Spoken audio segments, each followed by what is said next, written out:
नमस्कार।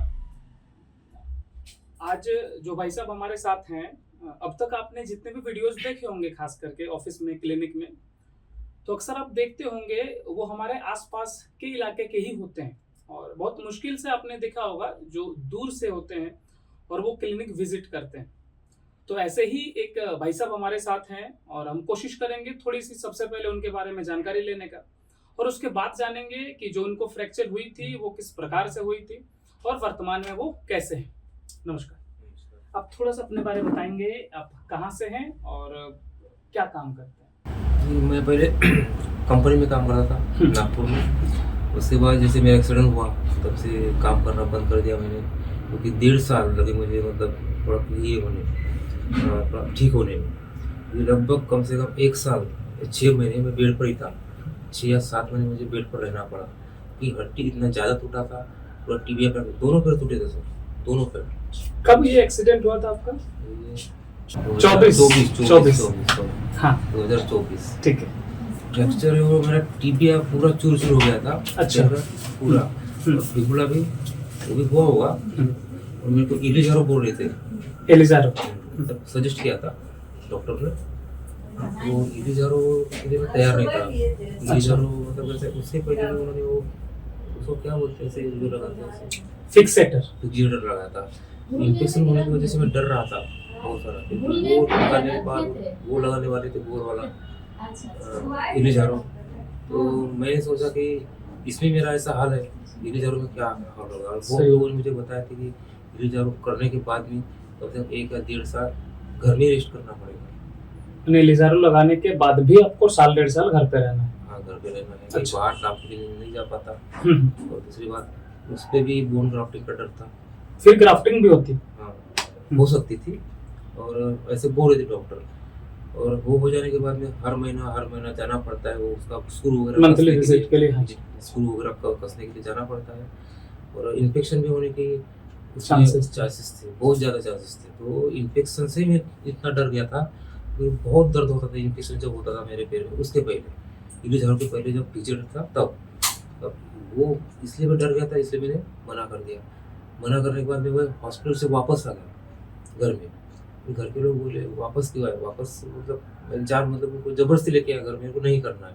मुझे मतलब कुछ ऐसा करना है कि मतलब जो मतलब आज तक, मतलब बचपन से मैं जो करता आयुर्वेदिक दवाई करते आ रहा हूँ, और आयुर्वेदिक दवाई से मुझे अच्छा फायदा हो रहा है। मतलब बहुत बार मेरे को पीलिया हो जाता था, 20-30 रुपये खाता था गोली, आराम हो जाता।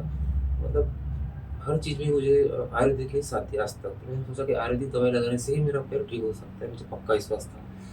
तो ऐसे ही कुछ देख रहा था मोबाइल में, तो मोबाइल के वजह से पता चल गया कि ऐसी कोई दवाई होती है जो लगाने से ठीक हो जाती है। लेकिन फिर भी मैं घर में बता नहीं पा रहा था, क्योंकि घर के लोगों को विश्वास अभी तक नहीं है। पहले भी नहीं था और अभी भी नहीं है। तो इसलिए मैंने वो दवाई मंगाई थी दोस्त को पैसे मांग के या इधर उधर से करके, और किसी वजह से 4 मेडिसिन ली थी सर। फिर 4 मेडिसिन होने के बाद में भी मुझे हड्डी जुड़ी नहीं दिखी, मतलब हड्डी का जुड़ा हुआ नहीं दिख रहा। उसको ये बोलते हैं ना, कैलस बोलते, नहीं दिखाई दे रहा था। बात ये थी कि जब मैं बेड में था और वॉकर से चल रहा था तो मैं डायरेक्ट स्टिक से चलने लगा। ये मेरे लिए बहुत बड़ी बात है। मतलब एक चीज आपके साथ था कि आपका जो इलाज चला था, आपने मेरे ख्याल से 4 दवाई जो इस्तेमाल किया था, 4 दवाई इस्तेमाल करने के बाद भी जो एक्सरे था उसमें कैलस नहीं दिख रहा है। बाकी दूसरी चीज जो आप बता रहे हो कि पहले आप वॉकर से शायद चलते थे। हाँ। और जब आप एक्सरे करवाए, भले एक्सरे में रिजल्ट नहीं दिखा, लेकिन आप फिर स्टिक से चलना शुरू किया। स्टिक से चल भी पाता था, चल भी पाते थे घर के अंदर। और जैसे 4 दवाई हो गई, हाँ। मतलब 4 मेडिसिन कंप्लीट होने के बाद मैंने 1.5 महीने बाद से मैं बाहर तक जाने लगा, मतलब मार्केट में जाने लगा, दुकान में जाने लगा, साइकिल चलाने लगा। और ये खाना खाने जब बैठे तो अच्छे से बैठने लगा। ये सारी चीज़ें होने लगी मेरे साथ। हाँ। मैं सोच रहा था हड्डी जुड़ी क्यों नहीं, तो इसलिए मैं मिलने आया सर। अच्छा, एक चीज और, जैसे आप थोड़ी देर पहले बता रहे थे, ये 2 चीजें थी जो मेरे दिमाग में थे। एक है ये जो स्किन ग्राफ्टिंग है, ये क्यों जरूरत पड़ी, इसके बारे में थोड़ा सा बताओगे? क्या है सर, वो 4 व्हीलर जो होती है ना, वो बजरी में छोटा वाला ट्रक है ना, तो डायरेक्ट दोनों पैर से दोनों पैर चढ़ के गया ऊपर था। से चला गया था। ऊपर अच्छा। से। तो इतना वजन डालने के बाद में पूरा का पूरा हड्डी टूट के वहाँ का ऊपर का जो मांस है वो पूरा निकल गया था। तो वहाँ मतलब दिखने लायक कंडीशन में था, बहुत खराब। ये फिर ऐसा हो गया था, टेढ़ा हो गया था। जब हम लोग एडमिट हुए थे तब तो पहले तो बोल रहे थे वहाँ के डॉक्टर को काटना पड़ेगा, पैर ही काटना पड़ेगा। तो मतलब मेरे जो रिश्तेदार थे, घर के लोग, परिवार, बहन वगैरह, उन्होंने बताया कि कुछ भी करो, कैसे भी करो, काटो मत, देखो अगर होता होगा तो वैसे भी करके उन्होंने फिक्सेटर लगा के दिया। फिक्सेटर लगाने से हो जाएगा, ऐसे बोल रहे थे। लेकिन वही ऑपरेशन था, फिर इलिजारो सर्जरी। डॉक्टर बोले थे विदाउट इलिजारी आप हो ही नहीं सकता फिर। और वो जो फिक्सेटर निकालेंगे तो फिर नीचे रख भी नहीं पाओगे, फिर से टूट जाएगा, ऐसे बोल रहे थे। अच्छा। फिर भी आयुर्वेदिक दवाई से, बिना इलिजारी से मैं चल पा रहा हूँ, ठीक से तो चल पा रहा हूँ, तो बहुत दूर तक जा रहा हूँ। बहुत दूर। मुझे ऐसा लगा कि और 3-4 मेडिसिन अगर करूँगा, 4-5 मेडिसिन अगर करता हूँ या 10 मेडिसिन अगर करता हूँ, ठीक, तो विदाउट स्टिक से अगर मैं चलता हूँ तो इससे कोई अच्छी बात नहीं है। चल, एक और चीज आप बता रहे थे कि जैसे एक्सरे में भरे रिजल्ट नहीं दिखा, पर हड्डी हिलने की जो हम लोग तभी बात कर रहे थे कि जैसे पहले आपकी हड्डी हिलती थी और अभी इसकी क्या स्थिति है? मतलब जो 100 में से अभी बस 20% बचा, अभी नहीं हिलता है। 80% हिलना बंद हो गया।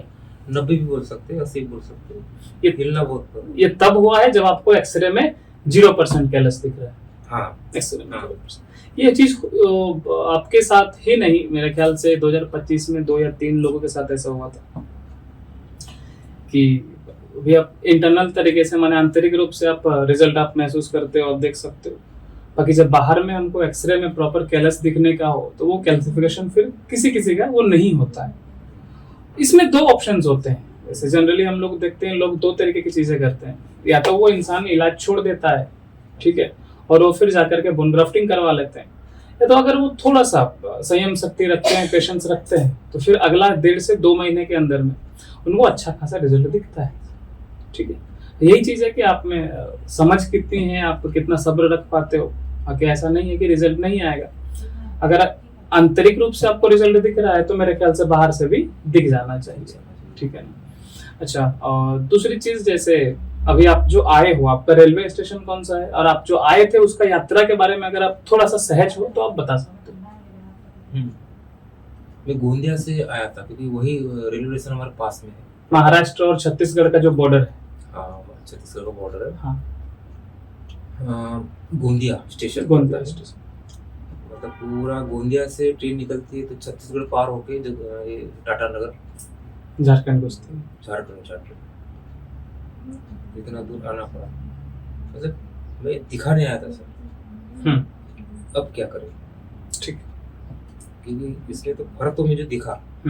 ऐसा नहीं कि मुझे, देखो पहले नाराज हो गया था, 1-2 दिन तो मैं सोया नहीं, टेंशन लिया था मैं एक्सरे के बाद वो देख के जैसे एक्सरे हमने हाथ में निकाला तो मैं दिमाग खराब हो गया था। कैसे उसमें कुछ भी कैलस नहीं बना था, और हड्डी बहुत ज्यादा टूटा हुआ दिख रहा था, उल्टा दूर दिख रहा था, लेकिन फिर भी इम्प्रूवमेंट फिर भी नजर आता था। मतलब आंतरिक रूप से, अंदर से आपको वही एक चीज है, इसलिए मतलब और देना चाहता हूँ मैं। ठीक है, अभी आप अपने यूज कर लिया, अभी हम आपको एक दवाई दे करके अभी भेज देंगे, ठीक है। आप चाहोगे 4-5 दिन में ही, जैसे आज आपका कौन सा दिन हो गया, आज रविवार हो गया ना, तो आप अगला जो दवाई है अभी हम आपको इसको अच्छे तरीके से पट्टी वगैरह करके भेज देंगे, ठीक है। और इस पट्टी वगैरह कर देने के बाद अगला जो आपका दवाई होगा उसको आप गुरुवार को ही, ठीक है, इस गुरुवार को आप लगा लेना। और गुरुवार को लगा लेने के बाद उसके बाद जो आपका दवाई होगा उसमें हम गैप रखेंगे 15 से 18 दिन का। ठीक है, तीसरा अभी आपको 2 बहुत अच्छे तरीके में, अच्छे कंडीशंस में मिल जाएंगे, ठीक है। तीसरी वाली जो होगी, तीसरी यानी कि पहले 4 आपने यूज करा था, अभी 2 आप कर रहे हो, इसके बाद यानी कि 7वें वाली जो होगी उसमें फिर हम थोड़ा सा गैप रख लेंगे, ठीक है। 15, 17, 18 दिन का गैप रख लेंगे। जैसे अभी तक जिस तरीके से आपने सब्र दिखाया, ठीक है, ये आप बीच में परेशान हुए थे, तो थोड़ा सा कोशिश करोगे, थोड़ा समय हमको दोगे, ठीक है। परिवार वाले लोग बोल रहे थे, वही ज्यादा बोल रहे थे, 200 भी बोल रहे थे कि 4 दवाई का खर्चा लगभग 8,000 होता है। 8,000 होता है एकदम। 8,000 रुपये तुमने खर्च करके तुमको क्या मिला? क्या पैर तो जुड़ा ही नहीं। हम्म, लेकिन चल तो रहा हूँ ना, बहुत दूर जा रहा हूँ ना, किसी बिना बोल के जा रहा हूँ। पहले घर के अंदर घूमता फिरता था, अब बाहर घूमने जा पा रहा हूँ। ये चीज़ है, इसलिए इसमें देखिए एक और चीज बोलना चाहेंगे, जैसे 8,000 बहुत ज्यादा रकम होता है ना, बहुत ज्यादा कम नहीं होता है, और खासकर उस व्यक्ति के लिए जिसका जो जीविका उपार्जन है वो बिल्कुल जीरो पर आ चुका है, ठीक है ना। कोई भी इंसान हो, चाहे कितना भी बड़ा घर का हो, जब तक वो खुद से कुछ ना कर पाता हो, वो सक्षम खुद से कुछ करने का ना हो, तो उसको फिर हर छोटी चीज बड़ी लगने लगती है, ठीक है।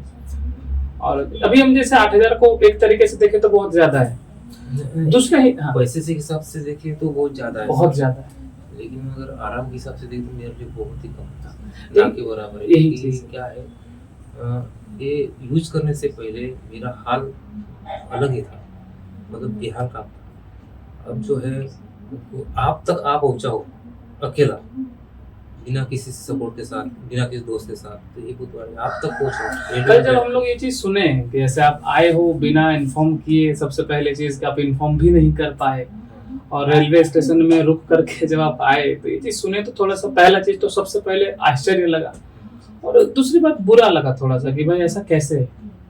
एक इंसान जो आ रहे हैं, हमें खबर नहीं है, पहला चीज। अगर खबर होता तो शायद हम आपको दूसरे टाइमिंग में बुलाते हुए कि वो कम से कम आपको रेलवे स्टेशन में इंतजार ना करना पड़ता। अब जैसे पूरी रात आपने बिताया, क्योंकि आपको कोई आइडिया भी नहीं है और ना आपके पास किसी प्रकार का कोई संपर्क करने का साधन, फोन भी नहीं है, ठीक है, बहुत मुश्किल से आए हो, तो हम अपने स्तर से कोशिश करते हैं, ठीक है, किसी भी प्रकार से आप ठीक हो जाओ बस, ठीक है। ठीक, अभी कुछ नहीं है, हम इसको थोड़ा सा पट्टी वगैरह करके भेज देंगे, और आप आज शाम को ट्रेन से जाओगे, फिर वही चीज़ है, कल पहुंच करके गुरुवार को हम अगली दवाई इस्तेमाल करेंगे, ठीक है सर। ठीक है, ठीक है, चलिए।